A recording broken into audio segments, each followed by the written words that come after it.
Baik, terima kasih pemirsa masih setia bersama dengan kami, Wilda Izzatul Yazida dan Ibu Nilma. Nah, tadi mohon maaf banget Bu ya, tadi sempat terpotong. Nah, silakan aja dilanjut tadi. Ya, jadi terima kasih kembali. Misalnya perbandingan antara zaman teknologi ya dengan perpustakaan zaman dulu. Ya memang karena Mbak Wilda tadi mengatakan bahwa tidak sekarang jarang lagi ya. Iya. Tapi untuk di perpustakaan kita di provinsi itu, karena kebetulan pimpinan kami itu orangnya memang mau membangun, maka di recovery lah, dirubahlah itu perpustakaan menjadi perpustakaan bertransformasi, dibuatkan taman, kemudian taman-taman itu bahkan kalau setiap Sabtu sore ada namanya sastra Sabtu sore. Jadi dia sebut Sarabah. Itu yang terlibat di dalamnya itu semua penulis, seniman, budayawan, ya. Itu semua ada. Jadi rumahnya di situ. Jadi itu saya katakan tadi bahwa tidak 100% benar bahwa tidak ada lagi orang ke perpustakaan. Kalau perpustakaan itu dibuat senyaman mungkin, pasti orang betah di dalamnya. Iya.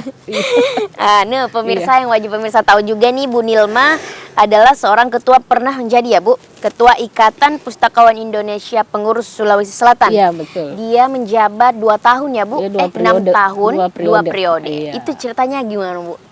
Ya, jadi pustakawan itu ada organisasi besarnya.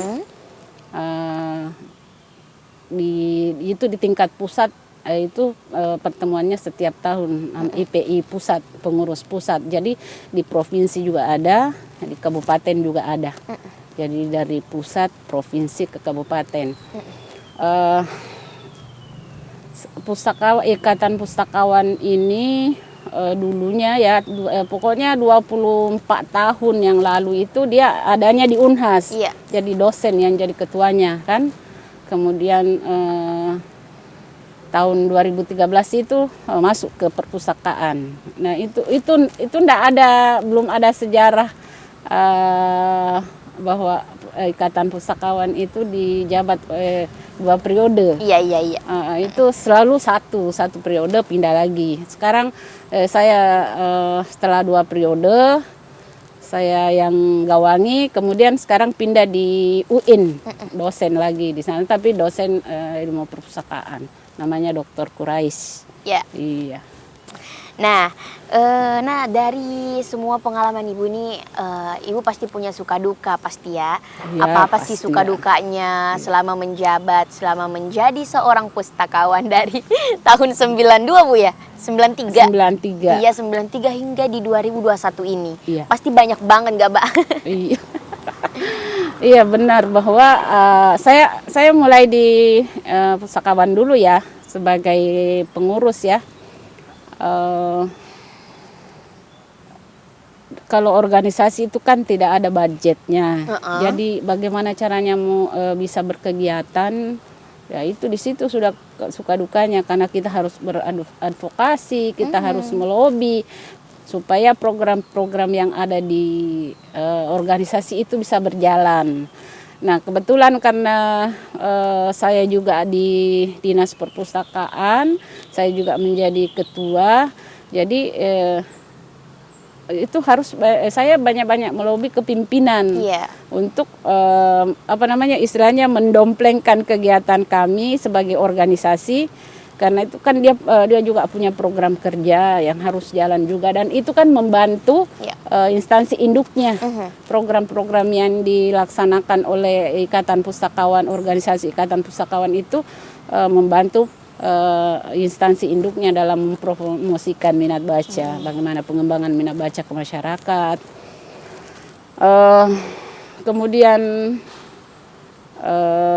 menjadi pustakawan itu suka dukanya ya banyak sih, karena pustakawan itu kan dianggap pembuangan lah, pokoknya tidak bergensi, beda sekali dengan dokter. Pernah ada yang selalu begini, tidak pernah ada orang yang bercita, anak-anak yang kalau ditanya cita-citamu apa, tidak pernah ada yang mengatakan bahwa saya mau jadi pustakawan. paling tidak mau jadi guru, Ya, dokter. mau jadi dokter. Tapi kalau pekerjaan itu kita betul-betul apa namanya? Mungkin orang-orang luar juga masih kurang paham apa sih pustakawan itu, Ya, makanya belum tahu. ya, itu juga sih salah satu Iya, benar. penyebabnya sehingga pustakawan itu dianggap lemah di Iya. sisi apa namanya bila dibanding dengan bidang-bidang Bidang-bidang lain, ya, benar seperti banget. dokter Oke. atau apa. Terus